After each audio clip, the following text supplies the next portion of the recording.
Boa tarde, meus irmãos. Sejamos todos muito bem-vindos à nossa casa. Que a paz e o amor do Mestre Jesus nos envolvam. Que nós tenhamos um bom aproveitamento da nossa tarde. Eu vou ler a mensagem e depois a prece. Irmãos amados, que a luz do Cristo Jesus vos envolva a todos, ilumine vossos passos. Enquanto estais na terra, desfrutem das oportunidades que vos são dadas nesses momentos. Encontrem no íntimo da alma o grande objetivo que faz parte do movimento universal do amor. Quantas e quantas encarnações são desperdiçadas pela venda do orgulho que cega as criaturas, pela tolice da vaidade que ensoberbece de orgulho as criaturas mais desavisadas, que vão beber a taça do sofrimento não por necessidade, mas pela banalidade das escolhas. Quantos irmãos estiveram na terra falando-vos do amor?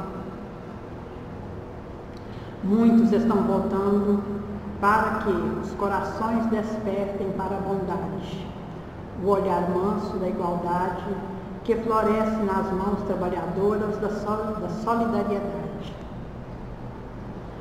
Irmãos amados, creiam em Deus, Deus Pai de amor e de bondade, que habita todas as criaturas, fazendo com que riem sempre desse despertar do senso de quem é realmente o Espírito.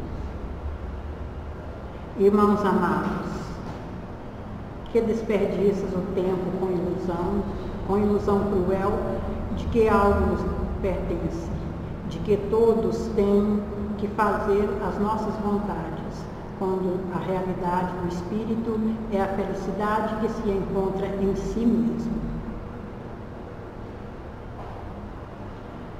Perceber-se força movedora do universo co-criadora, se encher de luz e iluminar. Irmãos amados, já é hora de despertar do senso moral da criatura terrestre para que possa resplandecer em amor, para que possa continuar a jornada do ser, embrenhando-se por si mesmo, no íntimo, onde Deus habita. Que todas as mensagens ultimamente estão nos chamando, né, Fabiana? Sempre nos chamando, nos lembrando, né, do amar uns aos outros. É isso que nós precisamos, todos nós precisamos despertar e pôr em prática, né? Agora, sentindo a harmonia deste ambiente, as vibrações do amor do Mestre, a espiritualidade benfeitora que nos guarda, que guarda esta casa. Vamos agradecer a Deus, nosso Pai, por tantas oportunidades, ao Mestre Jesus pelos teus ensinamentos, meus amigos espirituais, pelas advertências, pelos ensinamentos, pela paciência e pelo amor que nos dedica. E assim, Mestre amado, mais uma vez nós te agradecemos e te rogamos, fique conosco, fortaleça-nos neste propósito de compreender os teus ensinamentos e colocá-los em práticas em todos os dias das nossas vidas. Que assim seja. Dando continuidade ao estudo do Livro dos Espíritos, hoje a Fabiana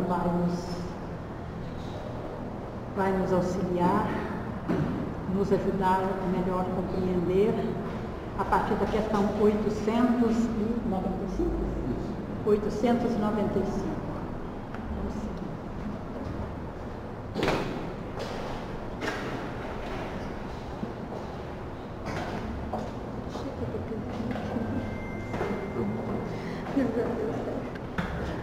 Não, é que eu fiz aí no negócio, não deu nada não, né? Desconectou. Boa tarde, paz, o amor e a luz do Cristo Jesus se façam em nossos corações e que a espiritualidade benfeitora nos ilumine, nos auxilie a darmos continuidade ao estudo de O Livro dos Espíritos e agora o assunto perfeição moral. É interessante que quando a gente pensa em perfeição moral, a gente já pensa no espírito puro.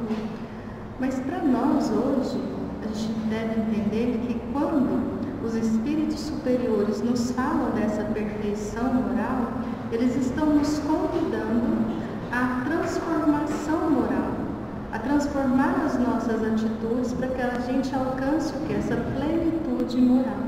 Porque a perfeição moral é o objetivo de todos nós. Então, na semana passada foi o Fred, nas questões 893 e 894, falando das virtudes, qual seria a virtude mais meritória, e também as pessoas que já são virtuosas, já fazem o bem de uma forma natural, por que elas são assim? Então, de uma maneira muito rápida, qualquer virtude, quando ela tem um embasamento na humildade, ou seja, a virtude sem ostentação, então todas as virtudes têm o quê? O seu valor. Quando a gente vai no Evangelho falando que o amor é composto de todas essas virtudes, aqui fica muito claro o bem desinteressado. E aquelas pessoas que já têm essa atitude de uma forma mais natural, elas não foram criadas diferentes, mas elas já exercem. Quando a gente fala, meritório, o merecimento, por quê? Porque também se esforçaram. Então, a cada um segundo as suas obras. Quanto mais nós nos esforçamos, mais a gente vai conquistando esse ser virtuoso. E aí agora nós vamos para 895, mas já tendo o quê? Esse desinteresse pessoal já bem compreendido, porque toda perfeição moral vai ter o quê? Como base o contrário do egoísmo, do orgulho, da vaidade. É a destruição do ego em nós. Então, na questão de número 895, Allan Kardec vai questionar: à parte os defeitos e os vícios sobre os quais ninguém se enganaria, qual é o indício da imperfeição? Então, existem vícios, vamos dizer assim, que a gente não coloca em dúvida.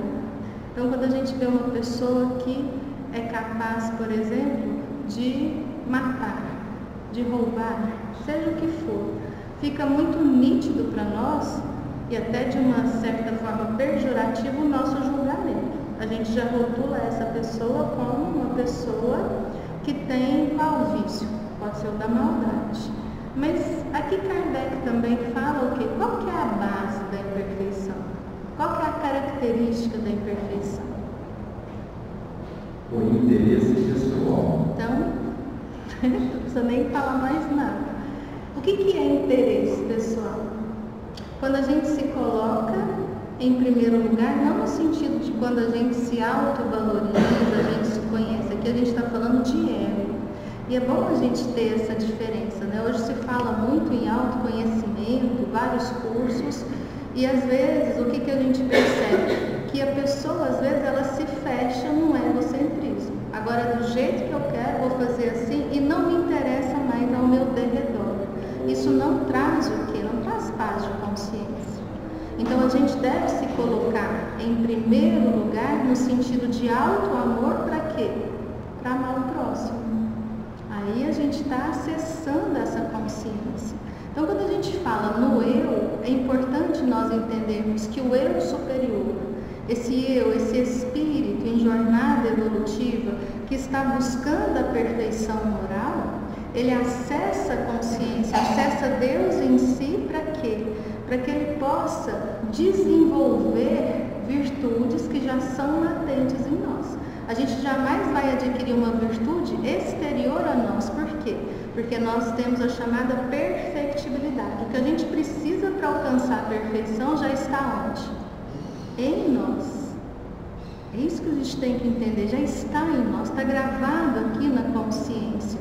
Só que nós, muitas vezes, deixamos de lado esse eu superior, essa consciência divina, e nós vamos criando uma outra consciência, uma consciência falsa. O que a gente coloca nessa consciência? Muitas vezes os nossos traumas, fazemos imagens muito negativas de nós e criamos fugas. Quando a gente cria essas fugas, geralmente a gente vai adquirir o quê? Os vícios. Não só os vícios físicos, também os vícios morais.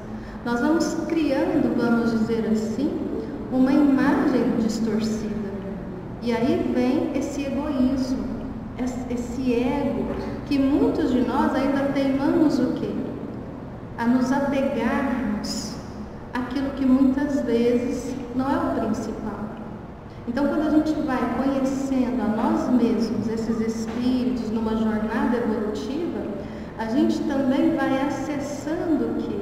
A gente vai acessando o sentimento de fraternidade, de solidariedade, que quando a gente não quer, a gente rotula de outros nomes.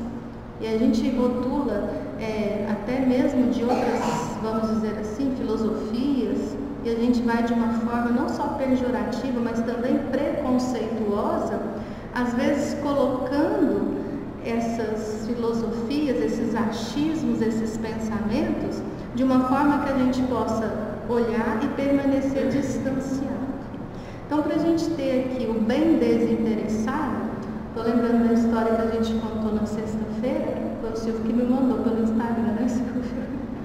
É muito bonita a história porque vai contar ali de um barbeiro, ainda jovem, ele está ali na sua barbearia quando chega um outro jovem, com a aparência de um morador de rua, barba muito grande, cabelo sujo, a roupa também suja. E quando ele entra na barbearia, o que o barbeiro faz? Ele levanta e fala: "Ô, meu amigo, como é que você quer seu corte? Como é que você quer sua barba?" Recebe ele. E aí ele vai dizer ali que ele tinha pouco dinheiro e ele vai falar: "Não estou perguntando quanto você tem, eu quero saber o que você quer."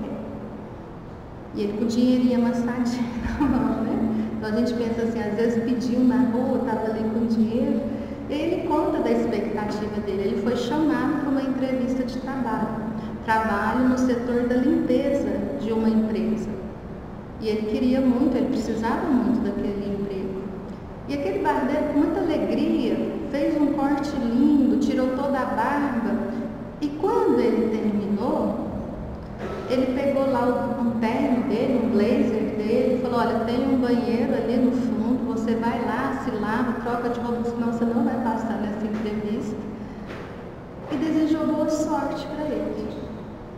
Não quis o dinheiro dele. O que esse barbeiro podia ter em troca com uma pessoa dessa? Mesmo que ele passasse, ele ia ficar no setor de limpeza. Vocês concordam que ele fez ali pensando no outro? Ele quis fazer o bem ao outro, ele estava desejando, tomara que ele saia da rua, que ele possa ter um emprego. Esse foi o pensamento e o sentimento. Ele passa na entrevista, esse jovem, muito inteligente, ele vai crescendo ali naquela empresa, sai da empresa, vai para o ramo imobiliário, até que ele abre a própria imobiliária dele. Nessa época ele já está bem rico financeiramente falando. E aí ele compra a barbearia depois de muitos anos. Por que ele comprou a barbearia? Porque aquele barbeiro já estava numa idade mais avançada e ainda pagava aluguel.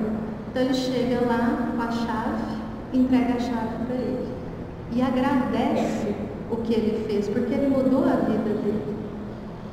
E aí a gente pergunta, agora nessa outra condição, ele que já estava dono de uma imobiliária, ele não ia ali dar a barbearia para ter corte gratuito, vocês concordam? O que a gente está sentindo aqui? É o bem pelo bem. É quando você quer o bem do outro. É isso que a gente está falando no sentido de virtude e muitas vezes em oposição aos vícios. Porque muitas vezes a gente pode praticar caridade, mas com qual intenção? De que os outros vejam o quanto nós somos pessoas boas. Essa intenção já é totalmente o quê? Distanciada de virtude. Ela não é virtuosa. Ela está com embasamento embasamento no interesse pessoal. Então ela é o que em vez de virtude? Um vício. E a gente vai praticar esse vício até quando? Até a gente despertar para essa consciência divina, Deus em nós, para esse caminho que o Cristo Jesus nos ensina. Qual o caminho? Quando a gente fala da prática do bem, desinteressado. E como que a gente vai aprendendo? Lei de causa e efeito. Quanto mais a gente age no bem e na bondade, mais a gente sente o quê? Bem. Não é fazer o bem para ter recompensas, porque até na nossa oração, às vezes a gente age com interesse pessoal. Quando a gente faz o bem, às vezes não pensando numa retribuição, mas pensando exclusivamente na minha elevação. Eu vou fazer o bem para eu conquiste. Não é? É interessante a pergunta da Vilma. Quando eu começo a praticar o bem, não porque eu quero uma recompensa, mas eu começo a praticar o bem pensando na minha elevação moral. Só no meu bem, para eu evoluir.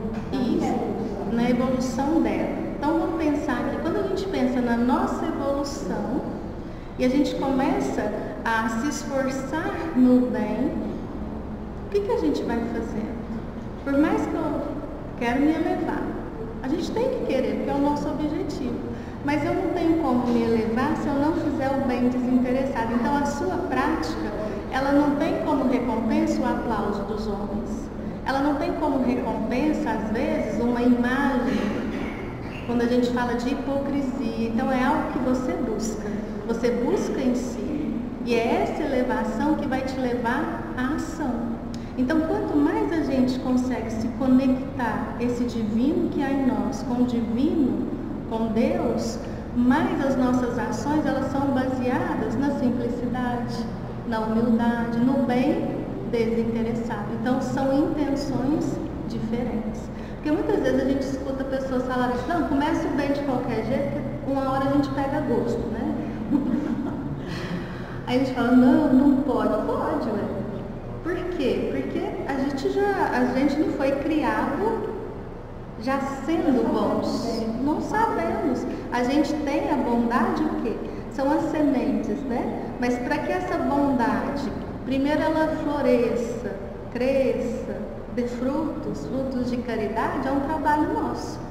Então cada um vai ter um meio de trabalhar. Quando a gente tem conhecimento, vocês concordam que facilita? A gente quer plantar algo, aí você tem lá uma instrução lá, o que você vai fazer com a semente, com a terra, se a gente tem isso, aí é mais fácil. Aí muitas vezes a gente fala assim, mas então para nós é mais fácil, que a gente está tendo conhecimento. Todos têm, toda criatura tem, porque onde que está gravada a lei de Deus? Não são nas religiões nem nas filosofias, na nossa consciência. Então o buscar o divino em nós é potencializar virtudes e trabalhar o quê? Vícios. Mas se a gente faz de conta que não tem vício, se a gente quer aparentar que a gente, né, já está tão evoluído que a gente não sabe nem o que está fazendo aqui nesse planeta, a gente vai permanecer onde? Nos mundos de provas e expiações, porque a gente cultiva muito mais o aplauso e o olhar de uma sociedade que ainda não sabe ser fraterna, do que buscar em nós a coragem de ver o quê? Os nossos vícios para trabalhar. As qualidades morais são geralmente como a adoração de um objeto de cobre. Não existe a pedra de toque. Um homem pode possuir qualidades reais que o fazem para o mundo um homem de bem. Mas essas qualidades, embora representem um progresso, não suportam em geral certas provas. Basta ferir a tecla do interesse pessoal para se descobrir o fundo. Olha que interessante que os espíritos estão passando para nós uma imagem. Então você pinta ali, o fundo é o quê? É cobre.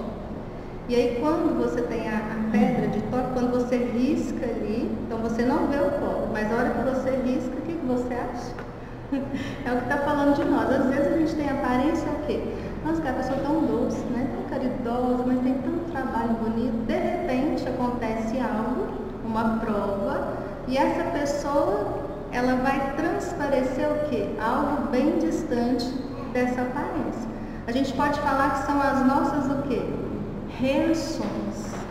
Na hora da nossa reação, é interessante porque a gente vai entender o quê? A quantas anda a nossa evolução. Porque se tudo estiver bem, não somos só nós, a maioria, até uma pessoa, vamos pensar uma pessoa que é nervosa, agressiva. Qualquer coisa tira ela do sério. Mas se ela passar ali 24 horas, tudo favorável, ela vai ficar nervosa? Mas só se ela tiver um distúrbio, né? A gente está falando normalmente. Não. Mas se tiver alguma contrariedade, ela vai o quê? Ela vai reagir. Assim como também pessoas que às vezes têm mais uma aparência calma, mas que quando passam por certas provações também têm reações o quê? Assustadoras. É importante a gente passar por provas? Sim, porque é aí que a gente vai conhecer, a gente fala, nossa, achei que eu tinha passado desse vício e hoje eu vejo que não. Então, às vezes, as tentações, não vamos colocar provas, vamos colocar as tentações. Por que existem as tentações? Para a gente superar as tentações. Mas se a gente faz de conta que não tem tentação, a gente resiste ali e aqui, mas depois o que acontece? A gente cede à tentação. Agora, quando a gente sabe que aquela tentação é difícil para nós, o que a gente vai fazer? Bom, eu sei que é difícil para nós, para mim, então eu vou me preparar. E a cada passo que a gente vai ali consolidando a força de não cair em tentação, o que a gente está fazendo? A gente está crescendo, a gente está se fortalecendo onde? Na virtude e trabalhando esses vícios. Agora, o que a gente não pode fazer é fazer de conta que a gente não tem. A gente joga lá para o fundo do subconsciente. Claro que vem à tona. Por quê? Porque ninguém vai construir o reino de Deus em si. Ninguém vai chegar no patamar de espírito puro, passar para a próxima, vamos dizer assim, nessa transição agora de humanidade para co-criador. Essa fase em que nós já teremos o quê? Toda a perfeição intelecto-moral. Tem como a gente chegar lá escondendo de nós mesmos? Então a aparência, ela não é importante. O importante é a gente conhecer a si mesmo, saber aquilo que nós carregamos. É a coragem de olhar para os nossos vícios. Por quê? Trabalhar. É quando a gente fala que a sombra cede lugar à luz. Então, o vício vai cedendo lugar à virtude. Muitas vezes a gente tem um pensamento assim, bom, eu tenho esse vício, então eu não vou ter mais. Não é assim. A gente não joga o vício fora, a gente transforma.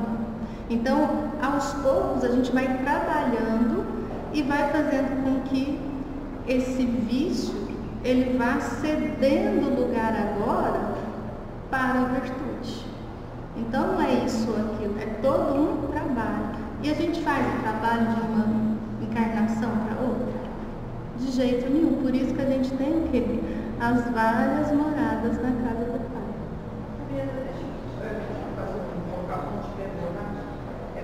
Eu vejo que também tem um contrário disso, desse exemplo do Bob, né? Muitas vezes a gente tem pequenos avanços e a gente mesmo não se conhece esses pequenos avanços. A gente é tão duro com a gente, mas nossa, mas eu era tão grosseira quando eu conversava sobre esse assunto com certas pessoas. Eu já melhorei muito, mas você fica naquela ideia de perfeição. E aí você, de certa forma, até calcula aquele avanço que você teve. Eu acho que como ser humano a gente tem que entender um pouco isso, né? Isso a gente tem que perceber esses avanços, né? Que também passa pelo conhece-te a ti mesmo. Então, o que a Denise está perguntando? O contrário do que a gente está falando. Às vezes, nós somos muito duros com a gente. A gente já teve um certo avanço, mas a gente prefere o quê? A gente deixa isso de lado e a gente se castiga muito, a gente se desmerece. Isso também é o quê? A distorção do ego, é a voz que conversa com a gente. Vocês conversam com vocês mesmos? Tem gente que conversa alto, né? Eu converso alto. Minha mãe fica, menina, você tá falando com quem? Fala comigo. Porque a gente, engraçado, a gente conversa com a gente, geralmente o que a gente faz com a gente? A gente acaba com a gente. Chama atenção. A gente só vê o que, né? Vamos pensar só o vício. A gente está sendo vítima. Porque a gente tem os nossos traumas e a gente acha que se a gente for duro com a gente, se a gente castigar a gente, aí Deus não precisa me castigar, porque Deus, eu estou me castigando aqui, né? Como se eu já estou me castigando, eu vou me cobrar perfeição, porque aí quando descobrirem meu erro, vão ver que eu estou aqui me esforçando na perfeição, é um disfarce também. Só que ao contrário. Então são aqueles traumas, muitas vezes, as imagens que a gente cria negativa e que são muito fortes. Então não sei o que outro dia eu estava falando. Vamos pensar que tem uma criança aqui andando de bicicleta e essa criança cai. O que a gente vai fazer com a criança? A gente vai chegar ali brigando com a criança, que ela estava desatenta. Primeiro a gente vai o quê? Primeiro você vai ver se ela está bem. Se for pai e mãe, depois dá bronca, mas mesmo antes da bronca, né? Vai ver primeiro se está bem. E não é uma bronca ofensiva, ó, meu filho, tá vendo? Você foi desatento, não podia ter feito assim. Então, a gente vai ter o quê? Um olhar carinhoso e de educação. É essa a postura que a gente tem que ter conosco. Então, quando a gente fala para a gente ver os nossos erros, os nossos isso, não é com essa conotação. Mas você não presta mesmo, né? Já errou de novo, já caiu em tentação de novo. E aí a gente se fixa no vitimismo. E aí a gente fica se cobrando e a gente não sai do lugar. A gente não cresce. Então é a culpa a gente pode dizer que tem dois lados. Aquele que você percebe a culpa e cresce, faz diferente. Aquele que você percebe a culpa e você se martiriza, você se vitimiza, como se isso nos redimisse de uma postura de um terceiro. Então é muitas vezes essa voz que a gente cobra a perfeição, e não é uma voz o quê? Não é a da consciência verdadeira, é do ego, porque a gente quer transparecer sim que a gente é perfeito. Vocês já perceberam que quando uma pessoa mente, pode ser uma pessoa nossa, né? Quando nós mentimos, você mentiu ali, de repente, para que ninguém saiba que você está mentindo, o que você faz? Vocês já pensaram quantas mentiras você tem que inventar para pegar aquela mentira e sustentar? E o que o ego faz? O que a nossa voz faz? A gente repete tanto aquela mentira que ela se torna o quê? Verdade. Então a gente passa a acreditar naquilo que a gente está inventando. Aí destruir esse ego é fácil para dar voz a essa virtude que somos nós, porque nós somos o quê? Imagem e semelhança do amor. Por que tanta dificuldade? Porque muitas vezes a gente se embrenha por esse ego. Quando a gente fala ego, né? Por esse orgulho, por esse egoísmo, por essa vaidade, como a gente vê hoje, todo mundo competindo para ser o quê? Para ter um lugar de destaque. Aí a gente se questiona, e esse destaque, a gente vai fazer esse destaque o quê? Porque nós estamos aqui de passagem, não estamos? E quando a gente for voltar, todo esse destaque a gente leva? A gente leva só se for um destaque no sentido positivo. Ou então o negativo, porque a gente vai ter que trabalhar, arrepender, espiar e reparar. Está nas contas da gente, né? Como se diz, né? O que a gente fez de bom, o que a gente não fez de bom. Então, quando a gente pensa no espírito em si, quando a gente começa a reconhecer em nós potencialização de virtude, a gente não pode ter meio termo, a gente não pode ser o quê? Nem negligente e também não descambar para essa coisa de culpa, de perfeição. O verdadeiro Deus é de fato tão raro na Terra que se pode admirá-lo como um fenômeno quando ele se apresenta. O apego às coisas materiais é um indício notório de inferioridade, pois quanto mais o homem se apega aos bens deste mundo, menos compreende o seu destino. Pelo desinteresse, ao contrário, ele prova que vê o futuro de um ponto de vista mais elevado. Então, quanto mais, aqui tem até o ponto de vista que Jesus nos traz, né? Essa vida futura, que é o ponto central do ensinamento de Jesus. Está ali no Evangelho, meu reino não é deste mundo. O reino dos céus, o reino de Deus. Esse reino dos céus, quando a gente olha os mundos celestes, os mundos puros, para que a gente possa ser um cidadão desses mundos, a gente tem que estar purificado. A gente tem que ter dentro de nós esse reino de Deus construído. Esse reino é em nós. Então não é somente na matéria, no apego, nem nada disso. É uma construção que é totalmente moral. E aqui o que é importante? A matéria. A matéria é importante? Se Deus fez os mundos materiais para que o espírito possa encarnar, reencarnar, e assim ele vai o quê? Adquirindo progresso, então os mundos materiais eles são muito importantes para o espírito.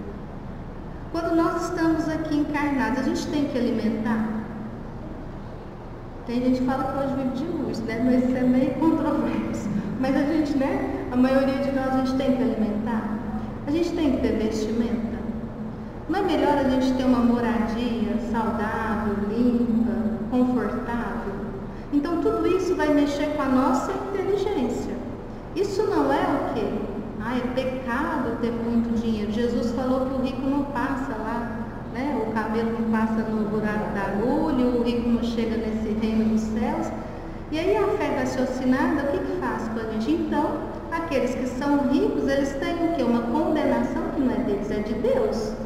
Então Deus, que a uns, vamos dizer assim, tem ali um projeto reencarnacionista na opulência material, então essa pessoa já nasceu condenada. É assim?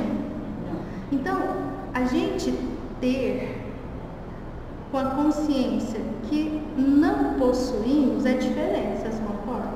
Nós usufruímos dos bens materiais. O mais lícito é aquilo que nós conquistamos com o nosso trabalho. Então você ganha aquilo, é lícito. Agora, o que eu faço com esse dinheiro? Se eu sou muito rica, não é o nosso caso, mas se eu sou muito rica e essa matéria me possibilita fazer coisas boas, o que eu vou levar comigo? Não é a riqueza, mas é a consequência do uso dessa riqueza. Se eu faço mau uso, a mesma coisa. Aqueles que vêm numa provação da miséria, tendo que ter ali a resignação, é a mesma coisa. Então não existe diferença. Quando a gente fala na inversão de valores, o que a gente está falando? Quando a gente acha que a gente possui, que é nosso, nós nos apegamos e muitas vezes o que a gente faz? A gente faz o mau uso. E quando a gente desencarna, que a gente não leva nada conosco, isso também é motivo o quê? De sofrimento para o espírito. Porque ele está apegado à matéria, e não é só o dinheiro. Quando a gente fala, né, o meu filho, eu tenho 3, falo meus filhos, a gente enche a boca para falar meus filhos. E é difícil você desapegar, você vai desencarnar e fala assim, não vou preocupar com nada. Mas às vezes, principalmente mãe, né? A gente vai querer ver se os meninos estão bem, né? Então quando a gente fala assim, parece inocente, eu tenho que ver se meus meninos estão bem, eu tenho que cuidar deles. Mas Deus não está cuidando deles. O que é o desapego? É a certeza de que Deus, Ele olha por todos, ama a todos. E que aquilo que, assim como eu tenho que passar, meus filhos, aquilo que eles têm que passar, eles vão passar. Então o que é o amor sem apego? A educação moral, que a gente educa com o exemplo. Filho, é filho de Deus. Não é um filho, né? É o filho de Deus também. Muitas vezes o que a gente fala? Eu não quero que meu filho sofra. Olha o tanto que a gente é egoísta. Eu sofrer e evoluir posso. Ele não, eu não deixo ele sofrer, ele também não evolui. É um olhar do quê? Que não é amor. Para nós é. Mas a gente vai aprender. Difícil. É um puxão de orelha, mas é. Porque quando a gente coloca o filho numa redoma de vidro, a gente está falando para ele, olha filhinho, você não é capaz de superar nada. Tadinho de você. Eu que vou. Olha o tanto que a gente se coloca numa posição máxima, mas eu amo tanto ele que eu não vou deixar ele viver, vou sufocar ele, né? Não é amor. Então a gente tem que ter o quê? Esse olhar, entregar para Deus é o quê? Não ter o apego. É sim, você orar, você vai estar ali sempre torcendo, amando, torcendo pelo bem, mas também entendendo a liberdade que ele tem das escolhas dele e também as consequências, porque se a gente não quer que ele passe pelas consequências, ele vai aprender. Então a gente vai começando o quê? A gente vai vendo tanto que ainda nós desconhecemos esse amor que o Cristo nos convida. Mas aos pouquinhos, essas provas que vão nos chegando são ensinamentos. Então qual que é a inversão de valores que a gente tem? Não só o apego à matéria, mas o apego no sentido de achar que nós somos o quê? Indispensáveis. E nós não somos. Nós somos amados no sentido de sentimento. A gente não substitui um sentimento. Não no trabalho, que a gente está falando de pessoas. A gente não substitui. São os laços o quê? Então, quando a gente ama o filho, a gente já criou laços eternos. E se a gente ama a Deus, a gente deixa... Quem é melhor para cuidar dos filhos da gente? A gente ou Deus? Deus, não é? Só que a gente fala que é Deus, só que a gente às vezes age como se a gente fosse melhor. Então a gente tem que desconstruir. Vamos dizer assim. Que a gente não podia ter tanto amor pelos filhos. Não podia amar desse. Aí eu acho que a gente não podia amar demais os filhos. Mas quanto mais a gente ama, mais a gente desprende. O amor que a gente prende não é amor. A gente acha que é, mas é posse. É posse. Tanto é que a gente fala meu filho. Se a gente fosse falar, né, de uma outra forma, é filho de quem, na verdade? É criatura de Deus.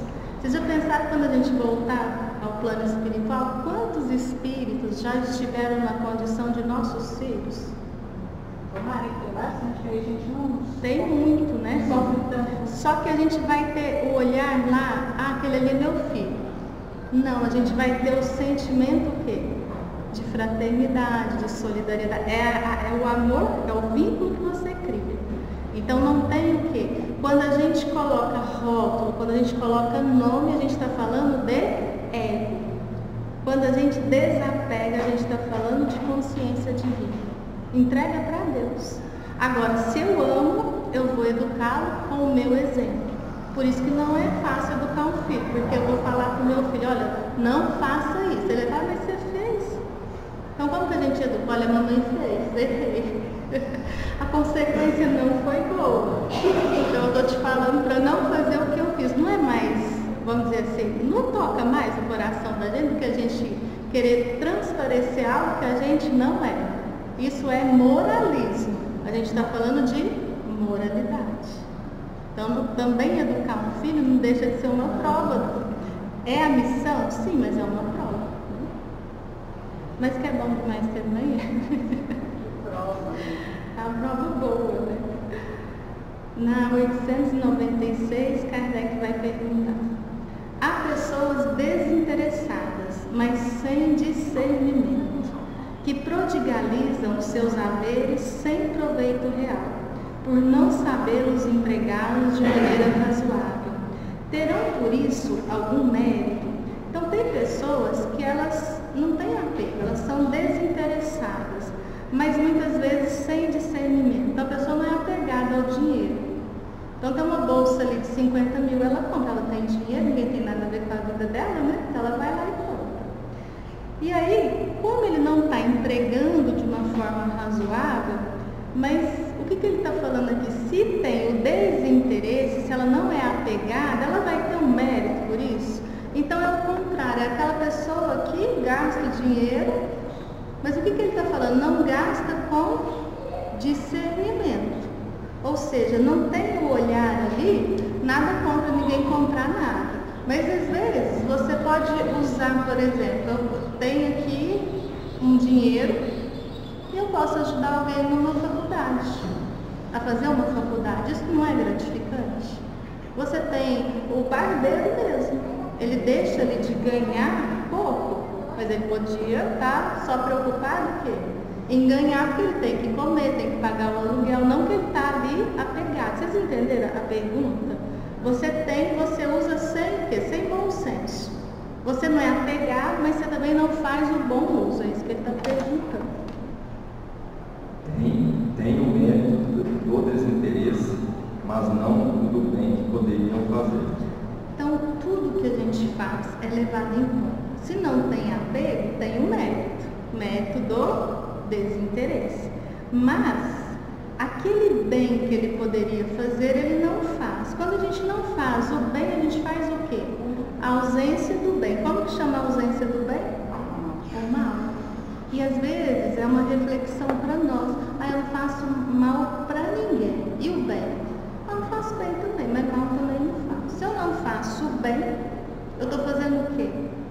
Por mais que a gente não goste, a gente está fazendo mal, a gente está sendo indiferente. A gente está passando por uma existência de uma forma o quê? Uma forma mais ou menos.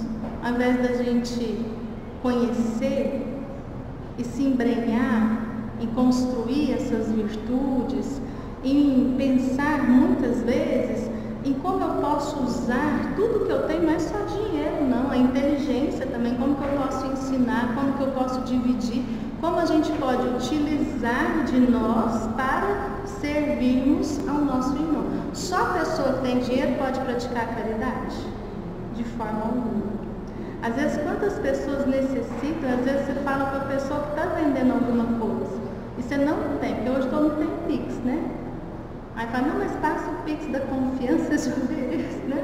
O Pix da confiança, você fica quebrando a cabeça, enquanto você não passa o Pix, você não tira aquilo. Mas às vezes quando você olha ali para uma criança que está vendendo, você é Uber e leva a criança lá na casa dela, você se interessa por aquele ser humano. Ali você está exercendo um bem que ele nem sabe o que. Às vezes ele vai falar assim, nossa, tem muito mais valor do que a gente pegar até R$50 que seja. Você nem olha na cara da pessoa, cumprir como é a caridade. Geralmente esses R$50 está o quê? Está sobrando. A gente dá daquilo que sobra, a gente ainda não sabe o que é caridade. E hoje a gente vê isso muito no cristianismo. Mais uma vez o cristianismo deturpado. Quando a gente acha que a gente é caridoso, quando a gente dá do que sobra. Eu dou minhas roupas, pode dar, viu, gente? Né? Muito uso. Mas eu dou daquilo que me sobra.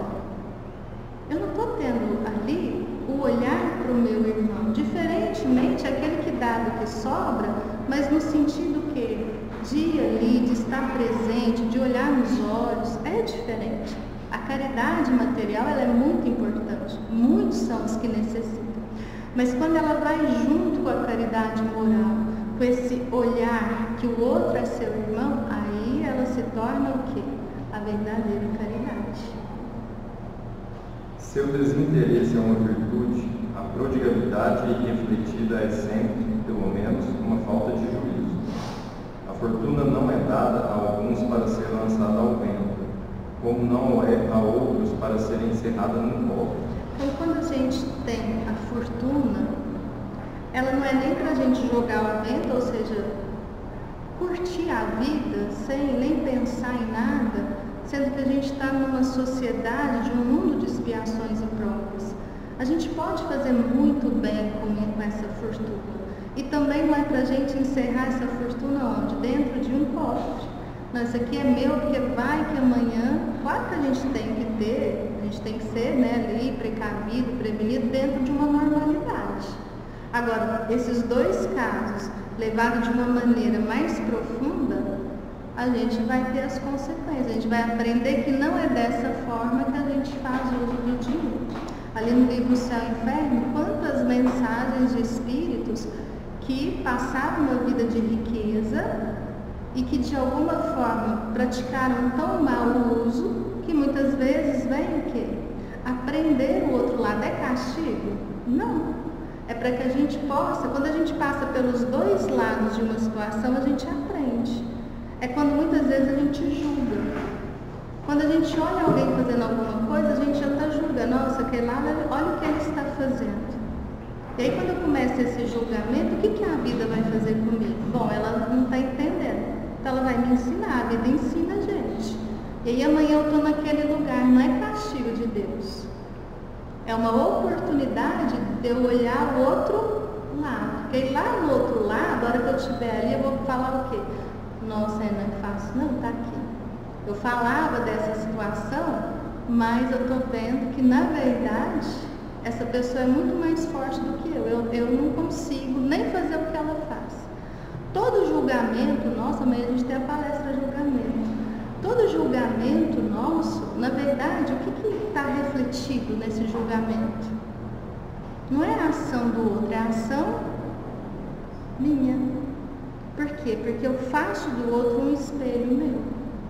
Então, quando a gente tem esses julgamentos, essas situações, é sempre para o crescimento do espírito, essa evolução. Vamos pensar, então, que essa palavra castigo, ela não existe no dicionário divino. O que existe é uma educação moral para que a gente atinja a perfeição moral.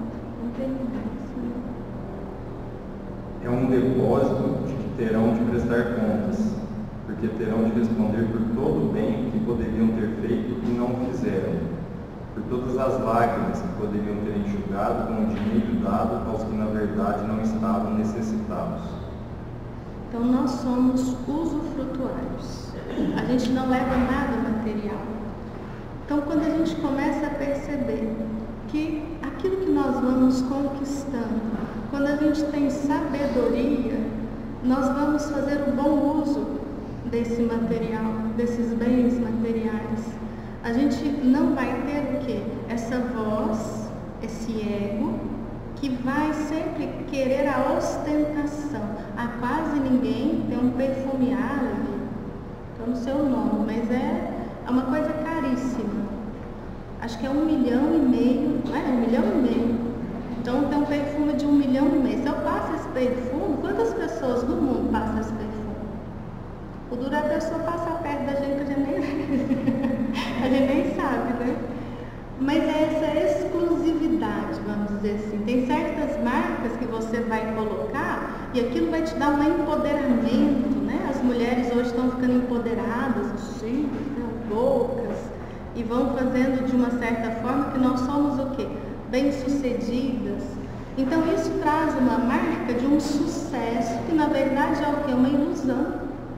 Traz muito sofrimento a competição. Nossa, agora ele comprou isso, eu tenho que comprar aquilo. Já traz sofrimento na própria competição.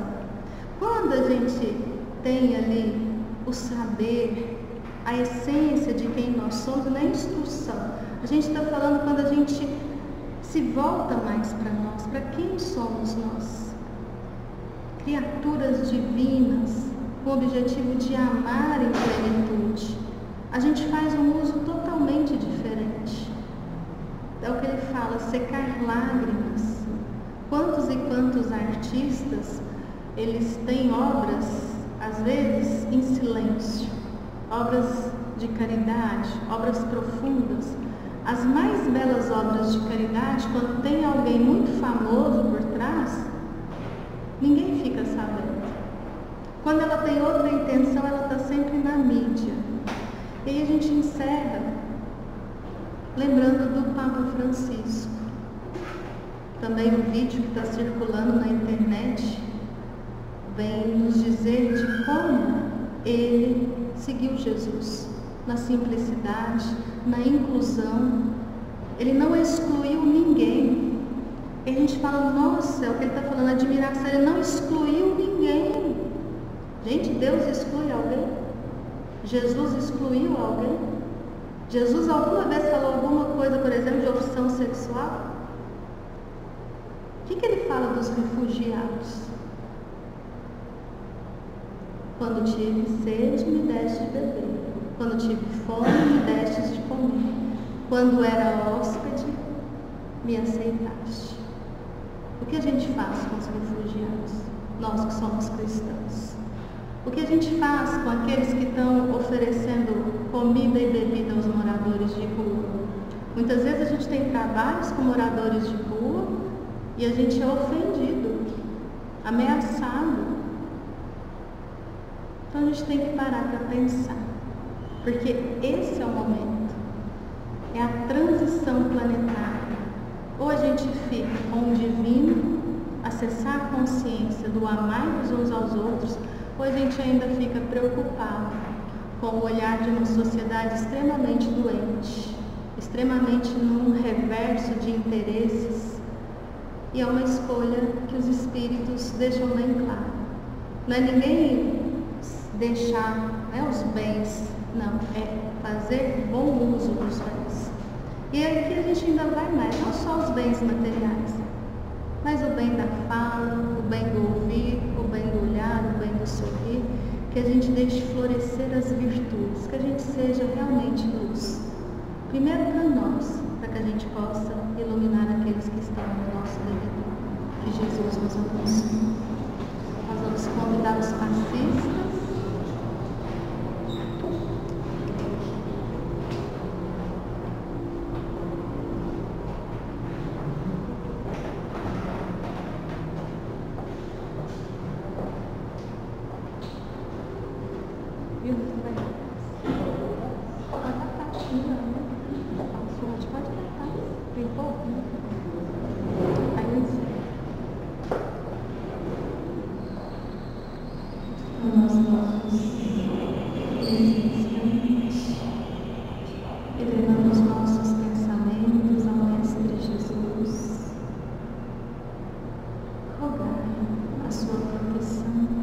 Que nos envolva na sua luz, que nesse instante possamos sentir os bondosos espíritos que aqui se fazem presentes, magnetizando as águas que estão nos lares, já nos preparando para o tratamento espiritual da paz e também levando paz espiritual aos nossos irmãos que não estão aqui. Senhor Jesus, auxilia-nos na nossa evolução, no nosso crescimento, que possamos compreender de vez quem realmente somos nós, qual a nossa destinação, e que possamos construir esse reino de amor em nós. Pai nosso, que estais no céu, santificado seja o vosso nome. Venha a nós o vosso reino, seja feita a vossa vontade, assim na terra como no céu. O pão nosso de cada dia, dai-nos hoje, perdoai as nossas dívidas, assim como perdoamos aos nossos devedores. E não nos deixeis cair em tentação, mas livrai-nos de todo mal. Vamos em paz, que o Senhor esteja sempre conosco. Assim seja.